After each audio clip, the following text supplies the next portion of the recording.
মহাকাশে spy satellite স্থাপনে উত্তর কোরিয়ার প্রচেষ্টা ব্যর্থ হয়েছে। ২৭ মে দেশটির রাষ্ট্রীয় গণমাধ্যমে এই তথ্য নিশ্চিত করা হয়।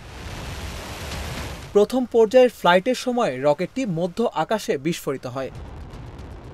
দেশের ১ নম্বর গ্লুকোজ ব্র্যান্ড গ্লুকোম্যাক্স-টি একই এনার্জিতে এলো নতুন প্যাকে।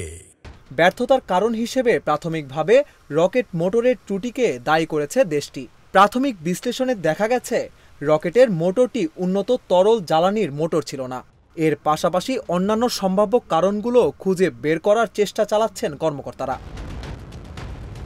স্যাটেলাইট বিস্ফোরণের একটি ভিডিও প্রকাশ করেছে দক্ষিণ কোরিয়ার সেনাবাহিনী। তারা জানায় উত্তর কোরিয়া হলুদ সাগরের ওপর দক্ষিণ দিকে একটি অজ্ঞাত রকেট উৎক্ষেপণ করে, কিন্তু কয়েক মিনিট পরেই তা বিস্ফোরিত হয়ে সমুদ্রে পড়ে যায়। এর আগে চলতি বছরের ২৭ মে থেকে ৪ জুনের মধ্যে মহাকাশে স্যাটেলাইট উৎক্ষেপণ করার ঘোষণা দেয় উত্তর কোরিয়া। প্রতিবেশী দেশ জাপানকে এই পরিকল্পনার কথা জানিয়েছিল পিয়ংইয়ং। গত বছরের নভেম্বরে তৃতীয় প্রচেষ্টায় প্রথম গোয়েন্দা স্যাটেলাইট কক্ষপথে স্থাপন করেছিল উত্তর কোরিয়া।